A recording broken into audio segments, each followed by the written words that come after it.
एक छोटे से गांव धर्मपुर में श्यामू नाम का एक गरीब आदमी अपनी बूढ़ी माँ के साथ रहता था। श्यामू के पास कोई जमीन नहीं थी। इस वजह से वो जंगल से लकड़ी काटकर बेचता और उसी से अपना और अपनी माँ का गुजारा करता था। एक दिन, श्यामू बेटा, जल्दी निकल जा, सूरज उग आया है। जंगल जाने में देर कर देगा तो शाम तक लकड़ी काट कर लौटना मुश्किल हो जाएगा। हाँ माँ, मैं अभी निकलता हूँ, तू चिंता मत कर। आज कोशिश करूंगा ज्यादा लकड़ियाँ लाऊं ताकि 2 दिन का खर्चा निकल जाए। श्यामू अपनी कुल्हाड़ी उठाता है और झोपड़ी से बाहर निकल पड़ता है। श्यामू जंगल की ओर जा रहा था। अचानक रास्ते में उसे गांव का सेठ गोपाल दास मिलता है। अरे श्यामू, कहाँ जा रहा है सुबह सुबह? प्रणाम सेठ जी, जंगल जा रहा हूँ लकड़ी काटने। माँ के खाने का इंतजाम करना है ना, बस वही करने निकल पड़ा। तू भी अजीब आदमी है श्यामू, न जमीन है न खेत, बस यही जंगल की लकड़ियों से पेट पालता है। सेठ जी, भगवान ने जो दिया है उसी में जी रहा हूँ। बात तो ठीक कहता है तू। अच्छा सुन, मुझे अपनी गाय की गौशाला बनाने के लिए कुछ लकड़ियों की जरूरत पड़ेगी, क्या तू ला सकेगा? क्यों नहीं सेठ जी, अगर आपको लकड़ी चाहिए तो मैं पहुंचा दूंगा।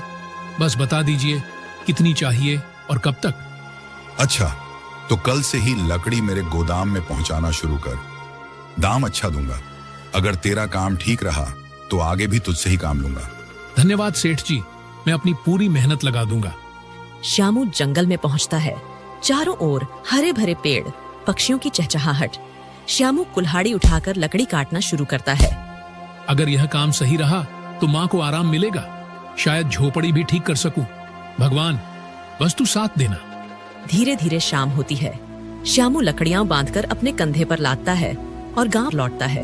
उसकी माँ दरवाजे पर बैठी इंतजार कर रही थी। आ गया बेटा, कितनी देर लगा दी, थक गया होगा। हाँ माँ, पर आज मन खुश है। सेठ जी ने मुझसे ढेर सारी लकड़ी मंगवाई है। अगर काम सही हुआ तो आने वाले दिन बदल सकते हैं। भगवान तेरा भला करे बेटा, तेरी मेहनत रंग लाएगी। माँ बचे हुए राशन से खाना बनाती है। फिर दोनों खाना खाते हैं। शाम का समय, आसमान पर काले बादल छा जाते हैं। तेज हवाएं चलने लगती हैं। अचानक बारिश शुरू हो जाती है। गांव की पगडंडियां कीचड़ से भर जाती हैं। झोपड़ी के अंदर श्यामू की बूढ़ी माँ खाट पर लेटी थी। बारिश में चल रही ठंडी हवा से श्यामू की माँ को तेज बुखार हो गया था। ओ राम, ओ श्यामू, मेरा सिर जल रहा है बेटा। अरे माँ, ये क्या हो गया? तेरा शरीर तो तपा हुआ है। तू बिल्कुल चिंता मत कर, मैं अभी तेरे लिए दवा लेकर आता हूँ। इसके बाद श्यामू तुरंत भीगते हुए बाहर निकल जाता है। तेज बारिश में श्यामू की हालत भीग कर बदतर हो जाती है। वह भीगते हुए सेठ गोपाल दास के हवेली पर पहुंचता है और दरवाजा खटखटाता है। तभी दरवाजा खुलता है और सेठ अंदर से निकलता है। अरे श्यामू, तू इस वक्त और इस बारिश में यहाँ क्या कर रहा है? सेठ जी, मेरी माँ को तेज बुखार हो गया है। हालत बहुत खराब है। घर में न दवा है न राशन। मुझे पैसों की सख्त जरूरत है। तो तू चाहता क्या है? सेठ जी, मुझे कुछ ज्यादा पैसे उधार दे दीजिए।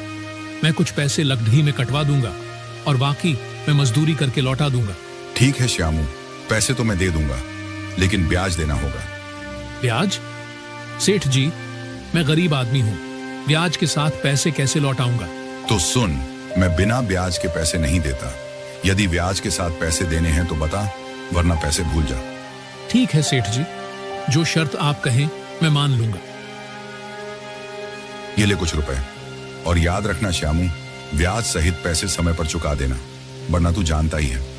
धन्यवाद सेठ जी, मैं मेहनत करके एक एक पैसा चुका दूंगा। श्यामू बारिश में फिर से भीगता हुआ वैद्य जी की झोपड़ी की ओर दौड़ता है। वैद्य जी एक दिया लेकर दरवाजा खोलते हैं। अरे श्यामू, इस तूफानी बारिश में यहाँ क्या कर रहा है? सब ठीक तो है? वैद्य जी, मेरी माँ को तेज बुखार हो गया है, कृपा करके कुछ दवा दे दीजिए। ओह ठीक है, रुक, मैं अभी जड़ी बूटियां तैयार करता हूँ। वैद्य जी जल्दी से एक छोटी थैली में दवा भरकर श्यामू को देते हैं। ये दवा हर 3 घंटे में देना, माँ को आराम मिलेगा। धन्यवाद वैद्य जी। श्यामू पैसे देकर झोपड़ी की ओर लौटता है। माँ देखो, वैद्य जी से दवा ले आया हूँ, यह लो, अभी खा लो। श्यामू माँ को दवा खिलाता है और पानी पिलाता है। कुछ देर बाद माँ का पसीना छूटता है। अरे अब थोड़ा आराम लग रहा है बेटा। भगवान का शुक्र है माँ, तू जल्दी ठीक हो जाएगी। अगली सुबह माँ कुछ बेहतर महसूस कर रही थी। श्यामू थका हुआ पास बैठा था। श्यामू बेटा, एक बात पूछूं? यह दवा और खर्च के लिए पैसे तू कहाँ से लाया? माँ, कल रात मैं सेठ गोपाल दास के पास गया था, उनसे उधार लिया है, मगर सेठ ने ब्याज की शर्त रखी है। ओह बेटा, ब्याज वाला पैसा गरीब आदमी को और गरीब बना देता है। हमें सोच समझकर कदम रखना होगा। हाँ माँ, लेकिन उस समय और कोई रास्ता ही नहीं था। माँ कुछ देर सोचती है। श्यामू, क्यों न तू इन बचे हुए पैसों से समोसे बनाकर बेचने लगे। देख, इस बरसात में लकड़ी सुखाना और बेचना मुश्किल होगा, पर गर्मा गर्म समोसे लोग खुशी से खरीदेंगे। अरे माँ, यह तो बहुत अच्छा सुझाव है। अगर काम चल पड़ा तो हम धीरे धीरे सेठ का उधार भी चुका देंगे। हाँ बेटा, मेहनत ईमानदारी से करोगे तो भगवान जरूर साथ देगा। इसके बाद श्यामू कुछ पैसे लेकर गांव की किराना दुकान पर पहुंचता है। राम राम लाला जी, मुझे बेसन, तेल, हरी मिर्च, धनिया और मसाले चाहिए। समोसे बनाने का सामान दे दीजिए। अरे श्यामू, तू लकड़ी का काम छोड़ अब समोसे बनाएगा? वाह रे किस्मत। हाँ लाला जी, वक्त के अनुसार रास्ता बदलना ही पड़ता है। मेहनत करूंगा, सब ठीक होगा। दुकानदार सामान तौलकर थैली में रख देता है। श्यामू पैसे चुका देता है और घर की ओर लौट पड़ता है। उसकी माँ पहले से तैयार बैठी थी। माँ, सारा सामान ले आया हूँ, अब काम शुरू करें। हाँ बेटा, आज हम दोनों मिलकर मेहनत करेंगे। देखना, सब अच्छा होगा। दोनों मिलकर समोसे बनाते हैं। झोपड़ी में समोसों की खुशबू फैल जाती है। श्यामू, यह तो बहुत अच्छे बन रहे हैं। इन्हें बेचने ले जा और ईमानदारी से मेहनत कर। हाँ माँ, आज से हमारी नई शुरुआत होगी। श्यामू समोसे एक टोकरी में रखता है और सिर पर उठाकर बाजार की ओर निकल पड़ता है। बाजार में लोगों की भीड़ थी। श्यामू सड़क के किनारे एक साफ जगह पर टोकरी रखता है और ऊंची आवाज में समोसे बेचना शुरू करता है। गर्मा गर्म समोसे, ताजे और स्वादिष्ट समोसे। कुछ लोग उसके आसपास रुककर देखते हैं पर समोसे नहीं खरीदते। पास ही एक और ठेला लगा था जहां पहले से समोसे बिक रहे थे। उस ठेले का मालिक था हेमू, जो वर्षों से बाजार में समोसे बेचता आ रहा था। अरे ये क्या? ये श्यामू लकड़हारा ये समोसे बेचेगा, और वो भी मेरे सामने? इसकी इतनी हिम्मत! हेमू श्यामू की ओर घूरता है। ठीक है, अब देखता हूँ कि ये कैसे समोसे बेचता है। इसे सबक सिखाना ही पड़ेगा। श्यामू ग्राहकों को बुलाने में व्यस्त था। उसे हेमू की चालाकी का अंदाजा नहीं था। गर्मा गर्म समोसे, ताजे और स्वादिष्ट समोसे, ले लो भाई ले लो। तभी दो आदमी उसके पास आते हैं। अरे श्यामू, तू लकड़हारा था ना, अब समोसे बेच रहा है? हाँ भाई, करना पड़ता है। पेट पालने के लिए मेहनत करनी ही पड़ती है। चल ठीक है, जरा हमको भी समोसे खिला, देखे तेरे समोसे कैसे हैं। श्यामू खुशी से तुरंत 2 समोसे निकालकर उन्हें देता है। लीजिए भाई, ताजे गर्मा गर्म समोसे हैं, जरूर पसंद आएंगे। दोनों आदमी एक एक निवाला खाते हैं। अचानक वे चेहरे बिगाड़ लेते हैं और समोसे जमीन पर फेंक देते हैं। अरे ये क्या बनाया है? बिल्कुल बेस्वाद, न नमक है न मसाले का स्वाद। यह समोसे खाने लायक ही नहीं है। श्यामू, तुझे किसने समोसे बनाना सिखाया? एकदम बकवास है ये। ऐसे तो कोई ग्राहक तेरे पास नहीं आएगा। लोग यह देख हंसने लगते हैं। श्यामू का चेहरा उतर जाता है। उसकी आंखों में आंसू भर आते हैं। हे भगवान, इतनी उम्मीद से काम शुरू किया था, क्या सच में मैं समोसे बेचने लायक नहीं हूँ? पास खड़ा हेमू ये दृश्य देखकर मन ही मन मुस्कुराता है। हाँ हाँ, यही होता है जब कोई मेरे सामने समोसे बेचने की कोशिश करता है। अब देखता हूँ ये श्यामू कितने दिन टिकता है। अरे भाइयों, क्यों उन बेस्वाद समोसों के चक्कर में पड़े हो? आओ मेरे पास आओ, यहाँ गर्मा गर्म चटपटा और मजेदार समोसा मिलेगा। दोनों आदमी हेमू के ठेले की ओर बढ़ते हैं। आसपास खड़े अन्य ग्राहक भी हेमू के पास जाने लगते हैं। हाँ भाई, हेमू के समोसे तो हमेशा लजीज होते हैं, चलो वहीं खाते हैं। धीरे धीरे सभी लोग हेमू के ठेले पर जुट जाते हैं। श्यामू अकेला सड़क किनारे अपनी टोकरी लिए रह जाता है। लगता है आज कोई भी मेरे समोसे नहीं खरीदेगा। श्यामू निराश मन से अपनी टोकरी उठाता है और भीगी आंखों के साथ घर लौट आता है। झोपड़ी के दरवाजे पर उसकी माँ इंतजार कर रही होती है। क्या हुआ बेटा, समोसे बिके नहीं क्या? श्यामू चुपचाप टोकरी जमीन पर रख देता है। माँ, बाजार में सबने मेरे समोसे बेस्वाद कहकर फेंक दिए, किसी ने पसंद नहीं किए और सारे पैसे भी इसमें लग गए। अब सेठ का कर्ज कैसे चुकाएंगे? बेटा चिंता मत कर, हर नया काम शुरुआत में कठिन होता है। भगवान तेरे लिए कोई न कोई रास्ता जरूर निकालेंगे। वे दोनों बात कर ही रहे थे, तभी बाहर से आवाज आती है। दरवाजे पर सेठ गोपाल दास अपने 2 आदमियों के साथ खड़ा था। अरे श्यामू, कहाँ है तू? बाहर आ, आज हिसाब करना है। माँ, ये तो सेठ है, लगता है पैसे वसूलने आया है। हिम्मत रख बेटा, सच बोलना, भगवान सब देख रहे हैं। श्यामू अपनी माँ के साथ बाहर आता है। सेठ गोपाल दास अपनी मूंछों पर ताव देते हुए खड़ा था। सेठ जी, मुझे पता है कि आप पैसे लेने आए हैं, मगर क्षमा कीजिए, अभी मेरे पास कुछ भी नहीं है। मैंने आपसे जो रुपए लिए थे वो सब समोसे के काम में लगा दिए। अभी काम अच्छा नहीं चल रहा, लेकिन जैसे ही काम संभल जाएगा मैं आपके पैसे चुका दूंगा। ये सुन सेठ भौहें चढ़ाता है और ऊंची आवाज में बोलता है। अरे मुझे बेवकूफ मत बना, तेरे समोसों का क्या भरोसा, बिके या न बिके। मैं यहाँ हाथ पर हाथ धरे कब तक बैठा रहूं? मैंने तुझे उधार पैसे दिए थे, कोई मजाक नहीं किया था। श्यामू सिर झुका लेता है। उसकी माँ की आंखों में भी आंसू भर आते हैं। सुन ले श्यामू, आज से ये घर मेरा है। जब तेरे पास पैसे हों तब आकर इसे छुड़ा लेना। अभी के अभी अपना सामान बाहर निकालो। सेठ के दोनों आदमी आगे बढ़कर झोपड़ी के अंदर घुसते हैं। वे बर्तन, कपड़े और चटाई उठाकर बाहर फेंकना शुरू कर देते हैं। सेठ जी, ऐसा मत कीजिए, मेरी बूढ़ी माँ कहाँ जाएगी? बेटा सब्र रख, भगवान सब देख रहे हैं। आसपास के कुछ गांव वाले यह दृश्य देखकर इकट्ठा होने लगते हैं, पर कोई भी सेठ के डर से आगे नहीं आता। श्यामू और उसकी माँ अपना सामान उठाकर गांव से बाहर निकलते हैं। चलते चलते वे नदी किनारे पहुंचते हैं। नदी के किनारे पर घास और पेड़ पौधे थे। बेटा अब हम कहाँ रहेंगे? माँ, जब तक भगवान साथ हैं, हम भूखे प्यासे नहीं मरेंगे। यही नदी किनारे एक छोटी सी झोपड़ी बना लेंगे। इसके बाद श्यामू कुछ लकड़ियां और पत्ते इकट्ठा करता है। माँ उसकी मदद करती है। धीरे धीरे दोनों एक छोटी सी कच्ची झोपड़ी बना लेते हैं। देख, अब सिर पर छत तो है, चाहे कितनी भी छोटी क्यों ना हो। हाँ माँ, ये झोपड़ी ही हमारे लिए महल से कम नहीं। कुछ समय बाद श्यामू फिर से अपने बनाए समोसे टोकरी में रखकर बाजार जाता है। उसका चेहरा उम्मीद से भरा था। शायद आज कोई मेरे समोसे खरीदे, शायद आज सब कुछ बदल जाए। वह सड़क किनारे बैठ जाता है और आवाज लगाता है। गर्मा गर्म समोसे, घर के बने समोसे, लो भाई लो। उसी समय एक बूढ़ा कमजोर आदमी लाठी टेकते हुए हेमू के ठेले के पास पहुंचता है। उसका चेहरा भूख से मुरझाया हुआ था।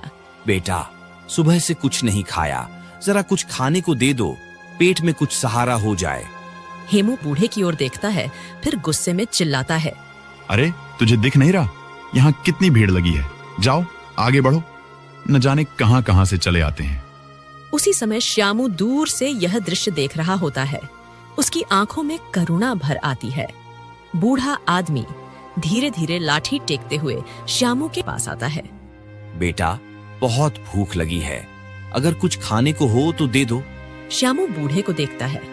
ठीक है बाबा, वैसे भी मेरे समोसे कोई नहीं खा रहा, आप ही खा लीजिए। श्यामू अपने हाथ से प्लेट में 2 गर्मा गर्म समोसे रखकर बूढ़े को देता है।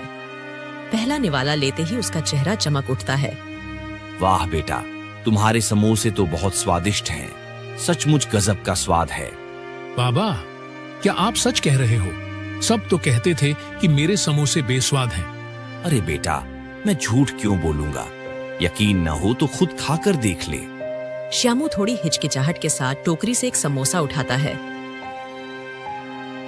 अरे, ये तो सच में बहुत स्वादिष्ट है। ये कैसे हो गया? श्यामू की आंखों में हैरानी के साथ खुशी भी झलकने लगती है। बूढ़ा आदमी मुस्कुराते हुए श्यामू की ओर देखता है। फिर वह अपनी झोली में हाथ डालता है और एक छोटी सी थैली निकालकर श्यामू को देता है। बेटा, ये बहुत दुर्लभ जड़ी बूटी है। इसे जब भी अपने समोसे में मिलाएगा, तेरे समोसों का स्वाद कई गुना बढ़ जाएगा। लेकिन याद रखना, ये बूटी सिर्फ भलाई के काम में ही इस्तेमाल करनी है। बाबा, आप कौन हैं और मुझे यह सब क्यों दे रहे हैं? बूढ़ा मुस्कुराता है और धीरे धीरे गायब हो जाता है। ये बाबा थे या खुद भगवान का कोई रूप? संध्या तक श्यामू के कुछ और समोसे बिक जाते हैं। वह थका हुआ मगर थोड़ा खुश होकर घर लौट आता है। माँ, आज भगवान ने चमत्कार कर दिया। कुछ समोसे बिक गए और हाँ, एक बाबा ने मुझे एक जड़ी बूटी दी है। बेटा, हो सकता है वह बाबा भगवान के ही भेजे दूत हों। उनकी बात को हल्के में मत लेना। सुबह होते ही श्यामू गांव की किराना दुकान पर पहुंचता है। लाला जी, ये कुछ पैसे हैं, बाकी उधार में लिख लीजिए। मुझे समोसे बनाने का सामान चाहिए। ठीक है श्यामू, तू ईमानदार आदमी है, तेरे लिए उधार लिख दूंगा। श्यामू सामान लेकर घर लौटता है। घर पहुंचकर माँ और बेटा मिलकर समोसे बनाने लगते हैं। श्यामू बाबा की दी हुई जड़ी बूटी उठाता है और मसाले में मिलाता है। जैसे ही जड़ी बूटी मिलती है, रसोई में एक अद्भुत और मनमोहक खुशबू फैल जाती है। माँ, ये कैसी अद्भुत सुगंध है। लगता है सचमुच ये जड़ी बूटी जादुई है। बेटा, अब तेरे समोसे जरूर बिकेंगे। श्यामू ताजे और सुगंधित समोसे टोकरी में भरता है और उम्मीद भरी नजरों से बाजार की ओर चल पड़ता है। बाजार पहुंचते ही समोसे की महक चारों ओर फैलने लगती है और लोग उसकी ओर मुड़कर देखने लगते हैं। तभी दो आदमी उस उत्साह से श्यामू की ओर बढ़ते हैं। अरे भाई, क्या डाला है समोसे में? खुशबू तो बड़ी लाजवाब आ रही है। हाँ भाई, जल्दी खिलाओ, रुका ही नहीं जा रहा। श्यामू मुस्कुराते हुए उन्हें गर्मा गर्म समोसे परोसता है। दोनों आदमी समोसे लेते हैं। वाह भाई, कमाल कर दिया। तुम्हारे समोसों में तो बिल्कुल अलग ही स्वाद है। ऐसा तो हमने कहीं नहीं खाया। सही कहा, ये समोसे तो जैसे मुंह में घुल रहे हैं। भाई, हमें और पैक कर दो। धीरे धीरे लोग इकट्ठे होने लगते हैं। कोई खुशबू से आकर्षित होकर आता है, कोई पहले खा चुके लोगों की तारीफ सुनकर। श्यामू के पास भीड़ लग जाती है। भैया, 2 समोसे इधर भी देना। श्यामू पसीने से लथपथ होते हुए भी प्रसन्नता से सभी को समोसे परोसता जाता है। संध्या तक श्यामू के सारे समोसे बिक जाते हैं। वह टोकरी उठाकर हल्की थकान के साथ मगर दिल में अपार खुशी लिए घर की ओर चल पड़ता है। माँ, आज तो चमत्कार हो गया। मेरे सारे समोसे बिक गए। लोग बार बार तारीफ कर रहे थे। देखा बेटा, भगवान मेहनती और नेक दिल का साथ कभी नहीं छोड़ते। अगली सुबह का बाजार। सुबह सुबह श्यामू टोकरी में ताजे समोसे लेकर बाजार पहुंचता है। समोसे में बाबा की दी हुई जड़ी बूटी मिलाता है। थोड़ी ही देर में समोसों की सुगंध चारों ओर फैल जाती है। अरे वही समोसे वाला आ गया, चलो जल्दी जल्दी ले लें वरना खत्म हो जाएंगे। कुछ ही देर में श्यामू की दुकान पर भीड़ लग जाती है। उधर हेमू अपने ठेले पर गुस्से से देख रहा था। उसके ठेले पर एक भी ग्राहक नहीं था। ये लकड़हारा कहाँ से समोसे वाला बन गया और ऊपर से सब लोग इसके ठेले पर टूट पड़ते हैं। मुझे तो एक एक ग्राहक के लिए आवाज लगानी पड़ रही है। आखिर चक्कर क्या है, क्योंकि इसमें ऐसा कोई हुनर नहीं है। वह गुस्से में मुट्ठियां भींच लेता है। इस प्रकार धीरे धीरे दिन बीतते हैं। श्यामू का नाम पूरे गांव और आसपास के कस्बों में फैल जाता है। कुछ महीनों में श्यामू अब सड़क किनारे से हटकर एक छोटी सी दुकान खोल लेता है। श्यामू की दुकान पर ग्राहकों की लंबी कतार लगी थी। भैया 2 प्लेट समोसे देना और हाँ, चटनी ज्यादा डालना। श्यामू सबको खुशी खुशी परोसता है। उसकी माँ दुकान के कोने में बैठकर गर्व से बेटे को देखती रहती है। कुछ दिनों बाद श्यामू कमाई का बड़ा हिस्सा लेकर सीधे सेठ के घर पहुंचता है। सेठ दरवाजे पर बैठा हिसाब किताब लिख रहा होता है। सेठ जी, ये लीजिए आपके सारे पैसे। अब कृपा करके मेरा घर मुझे वापस कर दीजिए। श्यामू, मैं तुझसे शर्मिंदा हूँ। उस दिन मैंने लालच में आकर तुझ पर ज्यादती की थी। तूने मेहनत और ईमानदारी से अपनी किस्मत बदल दी। मैं तुझसे माफी मांगता हूँ। सेठ खाते से नाम काटता है। जा, अब तेरा घर तेरा हुआ। भगवान तुझे और तरक्की दे। धन्यवाद सेठ जी। श्यामू घर लौटता है। माँ की आंखों में आंसू भर आते हैं। उधर हेमू का ठेला खाली पड़ा था। अब तो मेरा पूरा काम ठप हो गया है। सब लोग उस श्यामू के पास क्यों जा रहे हैं? जरूर कोई राज है उसके समोसों में। मुझे ये जानना ही होगा। एक शाम श्यामू दुकान बंद करने के बाद घर पर समोसे बनाने की तैयारी कर रहा होता है। वह अपने छोटे से डिब्बे से बाबा की दी हुई जड़ी बूटी निकालकर समोसे में डालता है। उस समय खिड़की के पीछे छिपकर हेमू सब देख रहा होता है। ओह, अब समझा, यही उस जड़ी बूटी का कमाल है। बिना इसके तो उसके समोसे साधारण ही होंगे। अब देखता हूं श्यामू, तेरी दुकान कैसे चलती है। रात गहराने पर श्यामू और उसकी माँ सो जाते हैं। तभी हेमू दबे पांव श्यामू के घर में पहुंचता है और उस डिब्बे को ढूंढ निकालता है। मिल गया, यही है वो जड़ी बूटी। अब आएगा असली मजा। कल से लोग फिर मेरे पास ही आएंगे। वह डिब्बा अपने हाथ में दुकाकर चुपके से निकल जाता है। अगली सुबह श्यामू दुकान की तैयारी में जुटा था। श्यामू डिब्बा निकालने अलमारी में हाथ डालता है, लेकिन डिब्बा नहीं मिलता। श्यामू पूरे घर के कोने कोने में ढूंढता है, लेकिन जड़ी बूटी का डिब्बा कहीं नहीं मिलता। उधर हेमू अपनी ठेली के पास बैठा था। सामने वहीं चुराई हुई जड़ी बूटी का डिब्बा रखा था। हाँ, अब देखना, जब ये समोसे तैयार होंगे तो खुशबू चारों ओर फैल जाएगी और लोग फिर से मेरी ठेली पर टूट पड़ेंगे। श्यामू का खेल अब खत्म। वह जल्दी जल्दी समोसे ठेले पर सजा देता है। कुछ ही देर में बाजार में लोग आते हैं। एक ग्राहक हेमू की ठेली पर खड़ा होकर सूंघता है। अरे, ये कैसी गंध है? बड़ी अजीब सी लग रही है। खुशबू तो बिल्कुल वैसी नहीं जैसी श्यामू के समोसों से आती थी। चलो फिर भी एक खाकर देखते हैं। वे समोसा लेते हैं और जैसे ही मुंह में डालते हैं तुरंत थूक देते हैं। अरे, ये तो कड़वा और बेस्वाद है। क्या मिला रखा है इसमें? भाई, ये तो सेहत बिगाड़ देगा। चलो यहाँ से चलते हैं। हेमू के माथे पर पसीना छलकने लगता है। वह खुद एक समोसा खाता है और तुरंत खांसने लगता है। अरे, ये तो सचमुच कड़वा है। उस श्यामू के समोसे ऐसे कैसे मीठे और स्वादिष्ट हो गए? मैंने तो वही जड़ी बूटी मिलाई थी। वह चिढ़कर डिब्बा फेंक देता है। अचानक तेल की कड़ाही गिर जाती है और आग भड़क उठती है। देखते ही देखते उसकी ठेली जलकर राख हो जाती है। अरे अरे, बचाओ, मेरी ठेली जल गई। सन्नाटे में हेमू राख हुए ठेले को देखता है। आंखों से आंसू बहने लगते हैं। अगली सुबह हेमू सीधे श्यामू की दुकान पर पहुंचता है। श्यामू ग्राहकों को समोसे परोस रहा था। हेमू हाथ जोड़कर उसके सामने खड़ा हो जाता है। श्यामू भाई, मुझे माफ कर दो। मैंने तुम्हारी जड़ी बूटी चुराई थी। मैंने सोचा कि तुम्हारी सफलता को छीन लूंगा, पर मेरा सब कुछ जलकर राख हो गया। हेमू, लालच का रास्ता हमेशा बर्बादी की ओर ले जाता है। मेहनत और सच्चाई ही इंसान को आगे बढ़ाती है।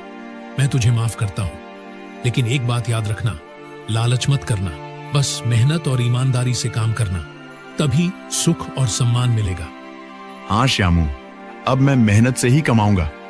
यही मेरी सबसे बड़ी सीख है।